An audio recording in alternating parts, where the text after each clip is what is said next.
Hey everybody, welcome back to the Plays and Fades YouTube channel. I'm your host, Gordo Gambles. Welcome back to the Full Card Breakdown. This time for UFCNoche, we have ourselves 14 fights, all headlined by John Silva and Diego Lopes. A pretty good card, and I do not want to waste too much time, so let's get to the important stuff. Real quick, just want to mention we'll be covering everything from a DraftKings and a betting perspective. As always, all 14 fights, but if you want more premium content, make sure to check out Establish the Run for more DraftKings content. And CoolBet, we use code Gordo for 100% deposit match up to $200. Make sure to check that out. A lot of good things going on this week, as well as a contender series on Tuesday, as well as those Bills on Sunday. So football season, contender series season, UFC season, great time to be a sports fan, and I am looking forward to some good fights here this weekend. Let's not waste any more time. Hit the like button down below, subscribe to the channel. Let's do this. Get the fight night started with the 91 Rodrigo Sezinado versus the 12-2 Daniil Donchenko, actually the finale of the Ultimate Fighter for the 170 weight class, a rematched fight that was actually supposed to happen a couple weeks ago. Now it's put on here. I broke it down once before, and the read will stay exactly the same. Donchenko has definitely been out there improving. I mean, you watch regional tape, you watch him on Ultimate Fighter.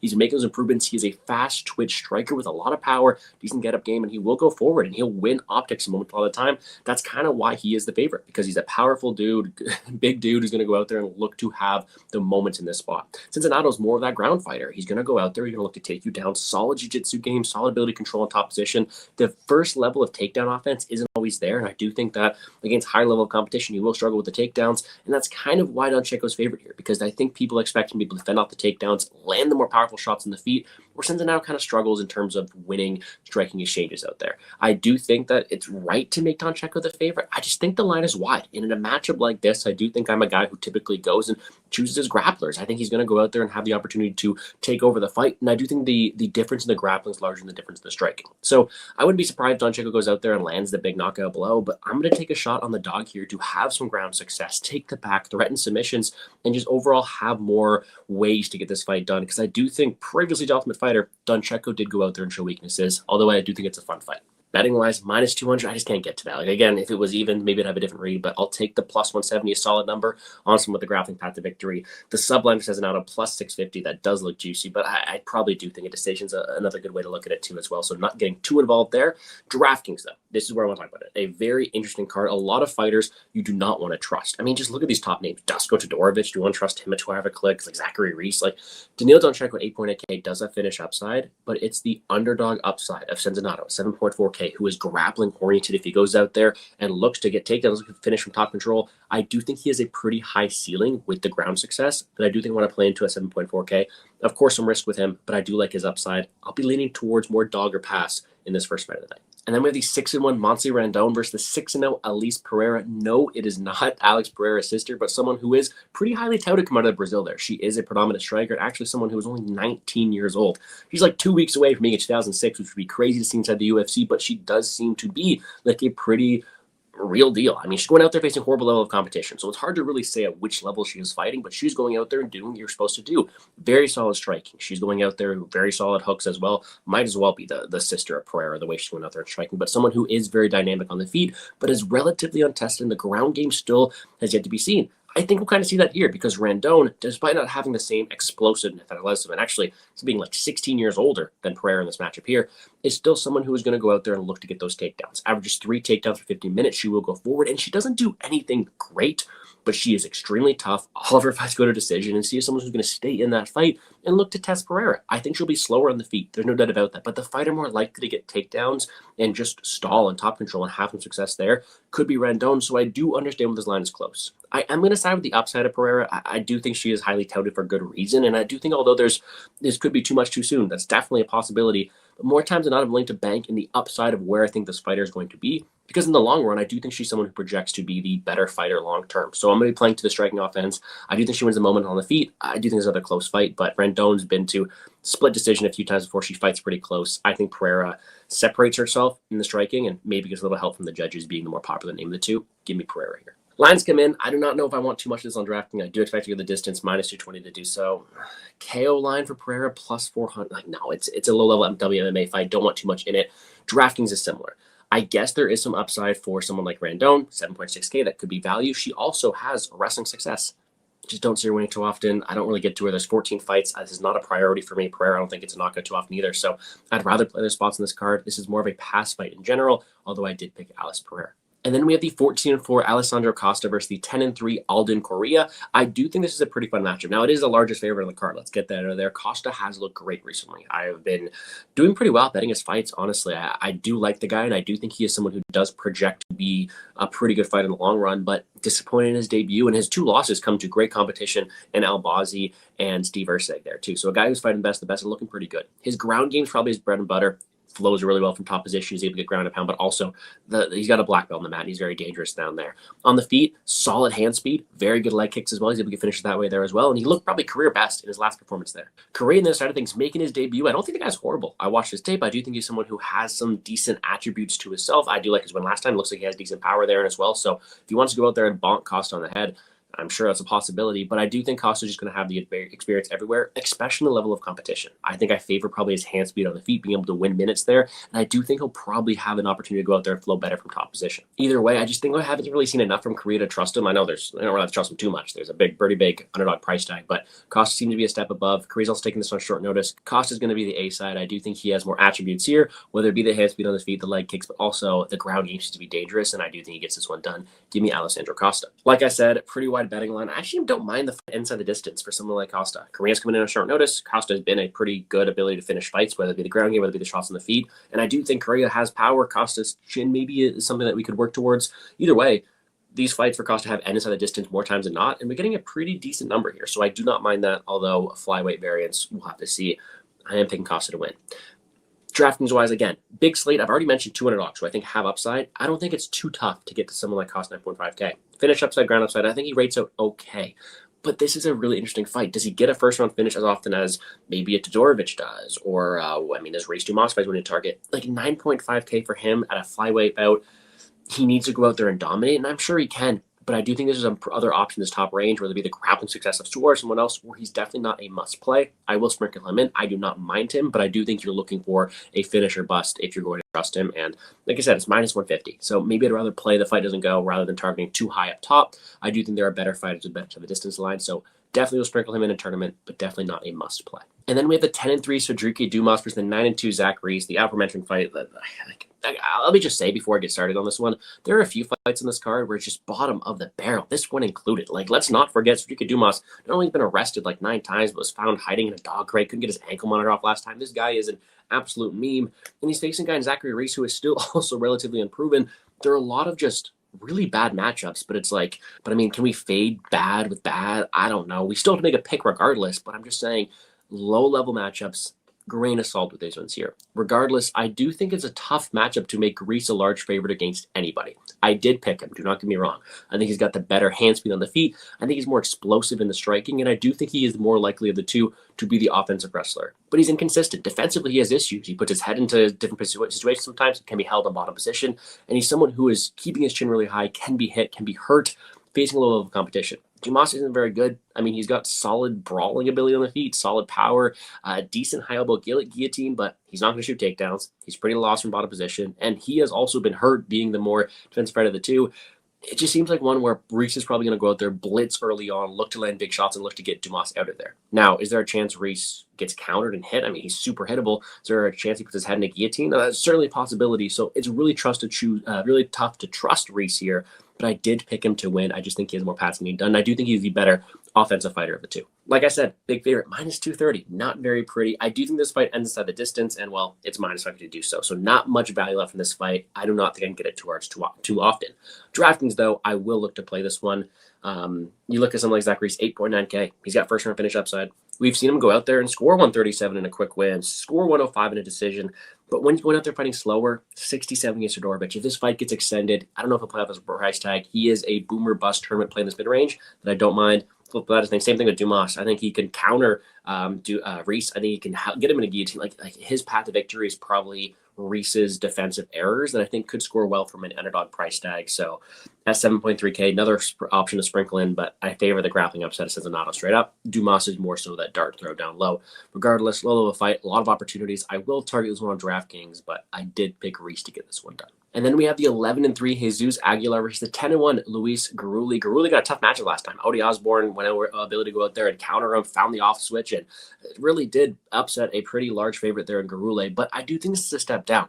Jesus Aguilar, although he's been able to get wins at the UFC, is that one-trick pony. He's got a guillotine. That's about it. Now, if he's fighting Shannon Ross, sure, he's got an overhand hook, but he is someone with very short arms and a very good guillotine. He does not have the most volume on the feet, only averaging 1.73 strikes per minute. Someone who does not have the best optics in the striking, and someone who, although has all these wins by submission, is not that good of an offensive grappler either. He is someone who can be put in precarious situations in his own right on the mat and is more so looking for that guillotine. Is it great? Yes, he's getting wins. It's fantastic. But having that as your pretty much only path to victory is tough to look here. I do think it's a spot where we're getting the ability for a bounce back from Luis Gurule. He is a pressure forward boxer. He will look forward. He will build as the fight goes on, landing more shots, landing more volume, being very aggressive. And with that, I like a solid takedown defense, like his athleticism, and I like his ability to go out there and land more shots. In the striking, I don't think it's any competition. Gurule should be able to walk through this guy in terms of optics. Aguilar is tough, though, so I don't know how often the finish comes, but I do think Gurule wins the optics in the striking exchanges. Does Aguilar get a submission? That's really the question. Does he jump guillotine? Does Gurule put himself in a precarious situation? That's it. Because aside from that, Gurule should win the optics. The striking, he should win this one as the fight goes on. So I'm picking Gurule. There's just this big asterisk because, well, the one-trick pony sometimes has his opportunity to do his trick. So I'm picking Gurule. Very interesting matchup. And the betting line is probably around right. -205. I think he should win this fight more times than not.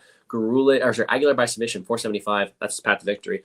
Might sprinkle it because why not? But Gurule has been pretty durable, so I don't know how often that'll hit. I did pick Gurule, and on DraftKings, another interesting one too. 8.7K, so you don't have to pay too much for him, but he's got a ton of volume. I do think we'll be able to land on Aguilar. Well, I do think he has a pretty solid ceiling this week, but again, doesn't really jump off the page as the finish upside of Reese, Donchenko, Hernandez. Like those are the guys, sort of his mid-range contrarian play option. I don't mind him too much either.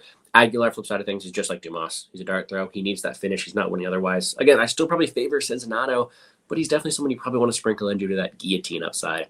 I did pick Gurule. I do think it's a bounce back spot, but an interesting one to say the least. And then we have the 11-1 Tatiana Suarez coming back here against the 15-4-1 Amanda Lemos. And Tatiana Suarez fought for the belt. She was, I think, favored in that matchup too. A very highly touted wrestler and grappler. She's very dynamic. She is very one-dimensional with that approach. Averages 4.65 takedowns for 15 minutes. Is pretty good at that. And, was expected with her success. She was absolutely running through everybody until Zhang Weili, and someone who I'm happy to see back in the cage because she does have this potential. Amanda Lemos, also former title challenger. Although both of them got beat pretty bad by Weili, Lemos definitely got her ass beat in that one there too, was held down, was struggled there as well. And that's kind of the thing with Lemos. Super aggressive, very solid power. She can knock anybody's lights out, which is tough to say for this division, but someone who is pretty limited to the moment winning ability.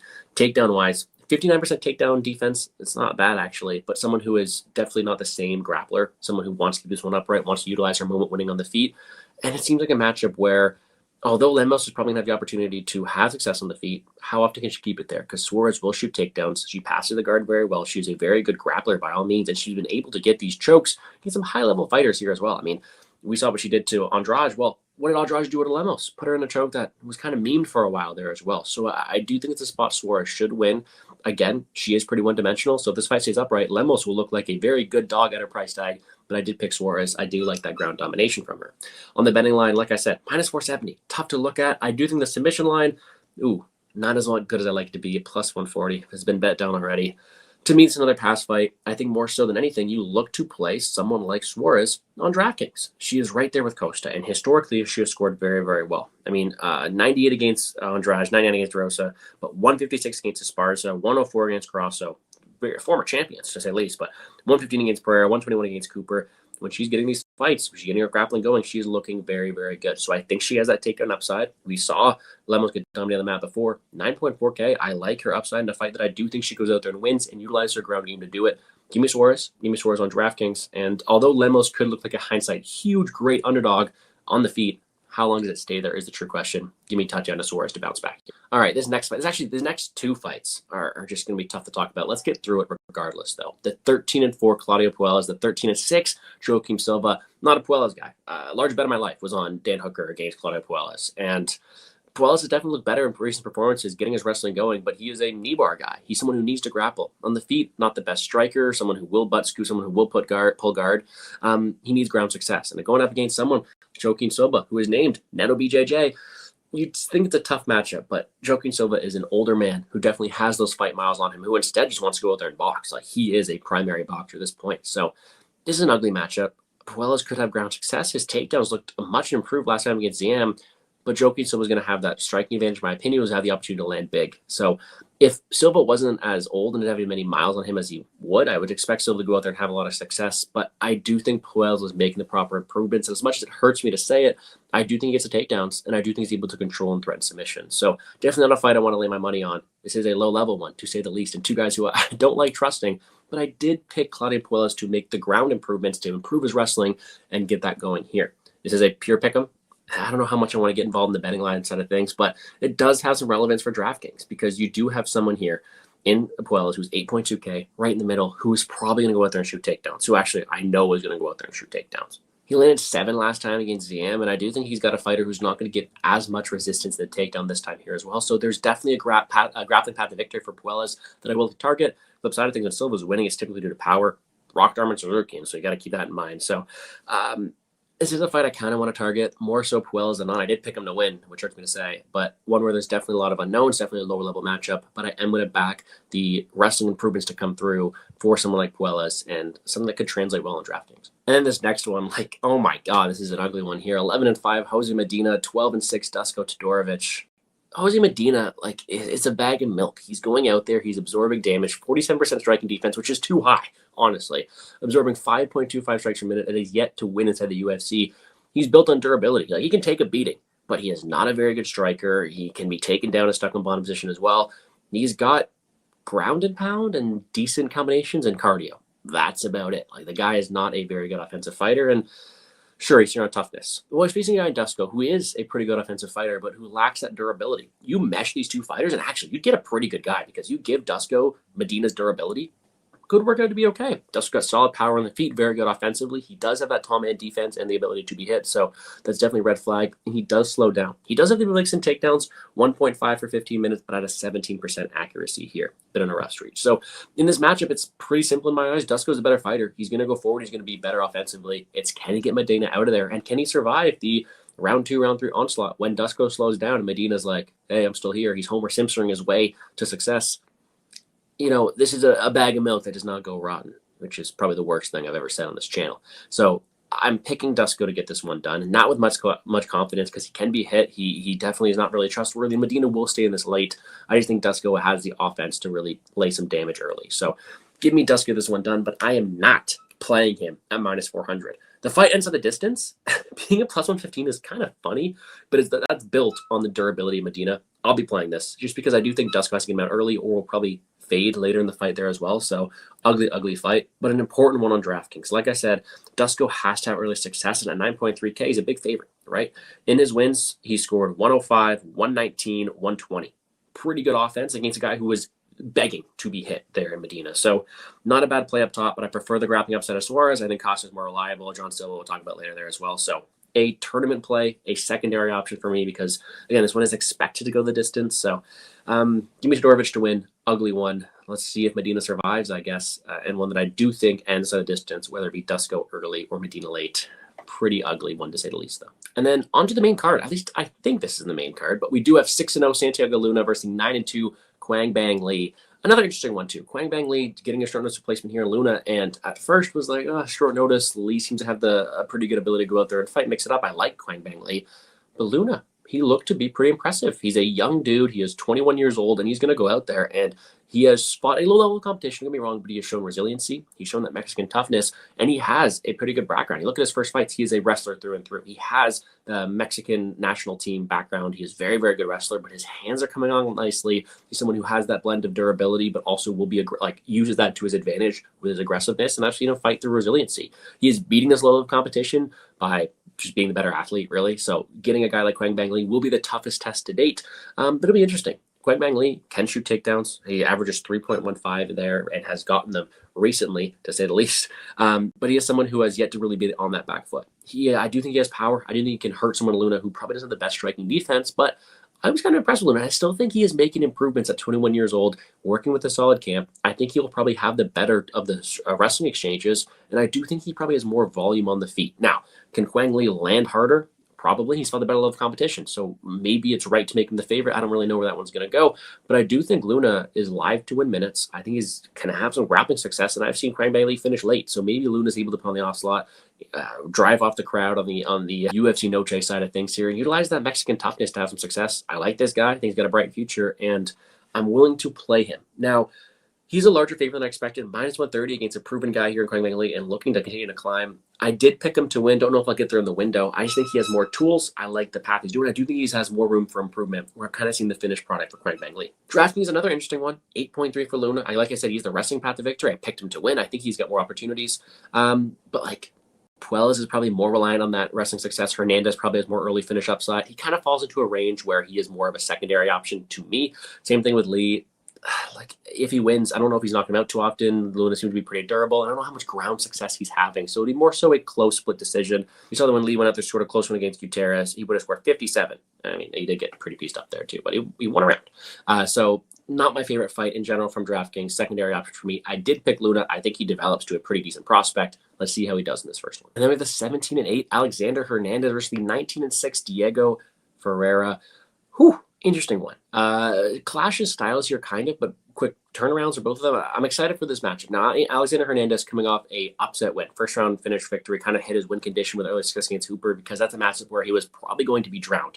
Say the same thing about Hernandez every time. Ton of power early on, super explosive, great athlete. Cardio in question, resiliency in question. Although he is a very good offensive wrestler, we have seen him submit and have issues before. Diego Ferreira is getting up there in age, especially in fight miles. I mean, he's 40, and he's been around for a while. He still does have power. He still has ability to scramble, and I do think he probably has a better cardio of the two. So it seems to be one where I do think Hernandez is going to be the much quicker striker, much better athlete early on, and probably has the opportunity to dictate the range at which this fight takes place early. The longer it goes, we have seen CDF pull off upset wins before, and I do think that makes it really interesting. The longer this fight goes, I do think Ferreira could have success, potentially sub him, have more output late there as well. So I do think this is a very well-matched fight. I'm going to pick Hernandez based on the youth, explosiveness, moment winning. I think he's going to have the better opportunity to win the optics early on and probably stay safe late. I don't know if CDF pushes enough of the pace to tire at Hernandez the same way we expected Hooper to, but I do think it's a really close matchup. And you give me a larger plus money side on either side, I'd be able to take it. I did slightly lean towards Alex Hernandez. He is the slight favorite right now, which is right. I have -120, -115. Seems about right to me. I do think he has more ways of getting it done. Round one power, I don't know. Ferreira's been pretty tough. But I mean, he's got 5 miles on him, so who knows? So I picked Hernandez, really, really close matchup. On DraftKings, Hernandez has his path to victory typically is early success, right? Is getting that first knockout. 107 last time against Hooper, 91 against Holloway in a close one. 108 against Mike Breeden. So if he has early success, he could win, but he's extremely boomer bust. The longer the fight goes, the more he's able to be worn down and not score as well. I prefer, if this fight gets extended, I prefer Luna. I prefer Puelles' ground success. Hernandez is round one or bust. He's really, really boomer bust on DraftKings, and that has my issues. Ferreira, I don't mind because if he wins, he's pushing a pace. He's probably getting grappling going, probably out-voluming him. So I like him more than the people around him. I don't mind him at 7.8K. I do think he is a viable play in a pretty close fight. And if he looks to be a bit contrarian, maybe I'll like him even more. I picked Hernandez, but it's kind of dogger passing me on DraftKings. But really interesting dynamic here. Then we have the 20-10 Kelvin Gastelum versus the 16-7 Dustin Stoltzfus. Two fighters who've been around for a while, actually older. Me and Kelvin Gastelum have the same birthday. Cool. Just noticed that. Fun fact of the day. But two guys who definitely had different points of their career. Kelvin Gastelum been at top for a while, and I would argue this is his step down in competition towards the competition he's been fighting of late. Stoltzfus is definitely making a career resurgence. He's been looking pretty good. Close against Rosaboya. Great knockout against Barrio. Nice win against Soriano there as well. So he is definitely coming off of a decent run and looking probably career best. He has been kind of killer to be killed recently with his offense, but he's a very good offensive fighter, solid power in the hands, will look to wrestle there as well, and someone who has looked to build off of moments. Kelvin Gastelum is more of a minute winner. He definitely probably hasn't put the most work into his career. He could probably be cut down in weight, all those questions, but he's super, super tough. He can go out there and grapple and scramble there as well, and he's got really good boxing, right? So when you're saying he's going out there and he's almost beating Israel Adesanya at his peak, and he's fighting close to all these guys, comparing this to Dustin Stoltzfus is definitely a step down in competition. It just depends how much Kelvin Gastelum, this small dude for the weight class, really wants it. Dustin Stoltzfus is going to be bigger in there. He's probably going to have more power in his shots, but Kelvin Gastelum has been extremely durable. And the guy who I think can win more minutes, win more optics with his striking is going to be Kelvin Gastelum, taking a step down in competition. So I have to pick him. But with the moment winning of Stoltzfus, the fact that he's probably more likely wrestler of the two, there's definitely a path for him to win. I just haven't yet to see him really take the step up in competition, and Gastelum has been at the top for a while. Give me Kelvin to get this one done, but huge favorite, minus 230. I don't really want to play this one. I do think this fight goes the distance, so Kelvin decision plus 150 is probably the way to go.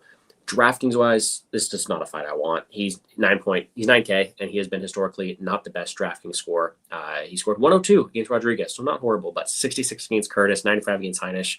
When you have the upside of John Silva, Dusko Todorovic, Zach Reese, Donchenko, like just really falling apart in this range. So not a fight I don't want too much on DraftKings. Give me Gastelum to win in the step down of competition, but truly a closer fight than the line entails. But I did pick Gastelum to win.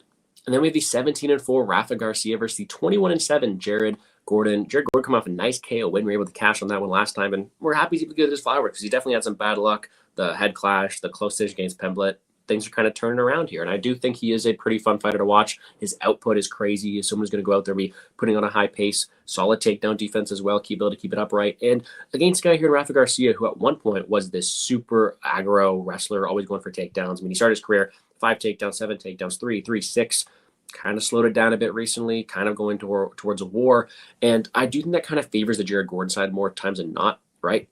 Jared Gordon's going to struggle against these big power guys. He can be taken down there as well, but Jared Gordon has the ability to utilize his physicality, cage stall, get up from the takedowns, defend them in the first place, and win the striking exchanges. In a matchup like this, I just favor Jared Gordon to be a step above in a lot of things. Toughness, you cannot discredit from either fighter. I mean, Rafa Garcia is super tough, so is Jared Gordon, but I favor the output for Gordon on the feet. I think he's going to have the ability to win those optics when it is standing. And although there could be some ground step for Garcia, I haven't seen him shoot those takedowns much recently to really separate himself here. So more times than not, Gordon's be able to defend them. Gordon's be able to win optics in the with his size and anyways, cage pushing if he wants to there as well, but win the optic striking. And what I think is an extended striking affair, I favor the volume and output of someone like Jared Gordon. Now, again, another favorite, pretty wide, should win by decision. Don't really know if I trust it too much. I probably like him more than I do Gastelum in this spot here, though. But decision for Gordon, minus 140. It is favored, so really not the best look. And when you translate that to DraftKings, 9.1K, him and Gastelum really stand out. These two fighters who are expected to win by decision amongst all these high upside plays, they both kind of get outfaced. I like Gordon's output more than Gastelum, so I'll be playing him a little bit more of anything, but both these fighters are really fades in the top range. I prefer almost everybody else, so not really liking these guys up top. I'm really fights that I hope don't burn me on DraftKings, but I'd much rather a lot of the other ones. I did pick Jared Gordon to get this one done, though. And then the co-main event, the 22-8 Rob Font, the 12-1 David Martinez. I love David Martinez. Picked him last time. I do a UFC fantasy draft, and I picked him in that one as well before this fight matchup here as well. A different change in opponents. Happy he's getting the step up to the co-main event, but definitely a huge step up in competition. David Martinez wants to skirt on the outside. He's got solid power, solid kicks. He can mix up takedowns that change of pace there as well, but more so a guy who wants to keep this one from range and look to move in and out. He's got very good lateral movement. He's got good ability to enter the pocket, really, really fast hands and kicks, but kind of wants to land his shots, move out. Rob Font is a pure boxer. That's about it. He can be taken down. His chin has also been durability. But if you stay at boxing range, this dude's got incredible hand speed, great reads, great boxing, averages 5.49 strikes per minute with very good striking defense here as well.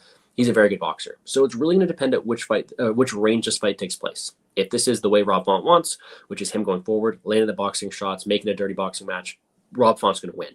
If David Martinez can utilize his kicks or takedowns, right? If David Martinez is either on top of or at range of Rob Font, he's going to win. But aside from that, I'm picking Rob Font here. Level of competition, much higher. I do think Martinez could land a knockout shot. Font's chin has definitely been a concern.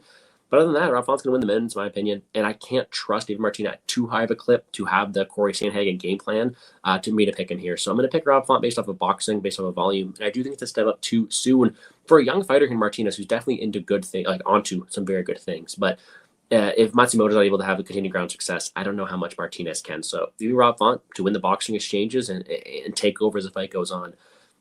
Just another level in the boxing. Minus 130, I'd probably think it's minus 160, minus 170 here with that boxing exchanges, but it does go the distance. The fight, like the finish only line for someone like Martinez, minus 130. Okay, I was hoping to get some plus money, but still not a bad look there. His KO line plus 450. I think that's kind of his path to victory, either that or the takedown success. Just the chin of Rob Font at this point of his career, but I did pick Rob Font to win. On DraftKings, Rob Font the slight favorite. I think he has more volume. Like, I think the longer the fight goes, he's got more upside than Pereira. I kind of like him more than maybe Gurule there as well.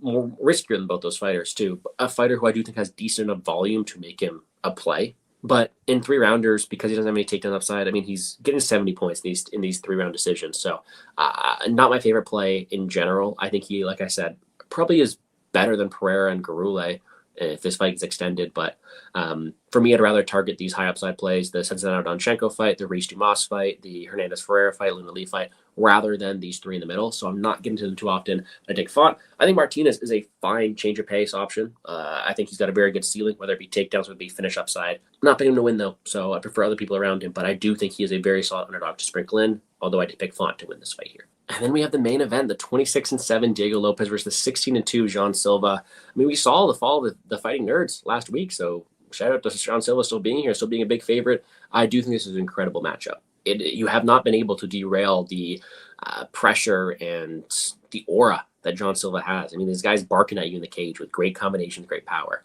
And I think it's a really close fight. I do think this fight is close in line of tails. And I want to preface this breakdown by saying I picked Jean Silva with a little bit of an asterisk. I wouldn't be playing his money line because Diego Lopes in this fight is going to have the larger size, going to be the better grappler of the two, and is shown to be extremely durable. But I do think there's a level in the striking. I do think Jean Silva's got great counters, he's got great power, and he has shown the ability to withstand the takedown onslaught, especially here as well. We also haven't seen the cardio of Silva too much, but he looks to build as the fight goes on, so that's not too much of a worry. So in this matchup here, I have to favor Silva based off of striking optics, based on the fact Lopes isn't the best first level of wrestler.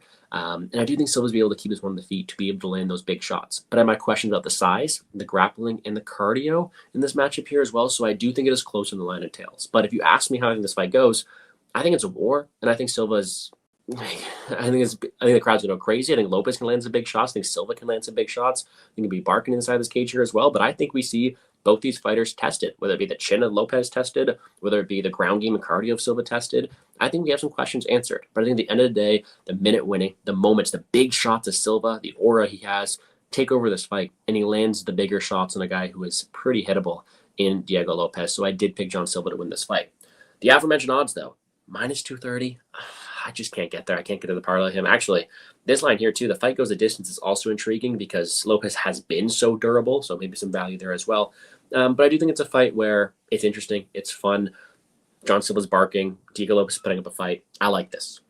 DraftKings, I definitely have my question marks because, like I said, durability is there. So, the finish upside is always there for Jean Silva. But with how durable Lopes has been, the fact that Silva isn't going to go out there and land takedowns, the fact he doesn't have the most volume, I kind of prefer to go elsewhere up top. I think he's a fine play, but I don't think he's someone you must play in this main event. I do think he could be lower volume. 91 against Mitchell, 66 against Dober. Sure, if he gets a finish early, he could look good, but the longer this fight goes, very, very boom or bust for a guy with not the most volume, not the most wrestling, so not a must play. Lopes, I think, is great value, if you're looking to be a bit different, because he's 7K, he's going to be bigger, he's going to have grappling upside, he's fought at a better level of competition. He can definitely win this fight. So Lopes is probably dog or pass on DraftKings. Oh, I did pick Silva to win this fight. I do think it's a great one, though. I think he built a lot of fun lineups, which we will do here shortly, but I did pick Jean Silva to keep barking and get this one done. However, that is going to do it for me here on the Plays and Fades YouTube channel. A quick running through my quick picks. We're taking Jean Silva, Rob Font, Jared Gordon, Kelvin Gastelum, Alexander Hernandez, Santiago Luna, Dusko Todorovic, Claudio Puelles, Tatiana Suarez, Luis Gurule, Zachary Reese, Alessandro Costa, Alice Pereira, and Rodrigo Sezinado.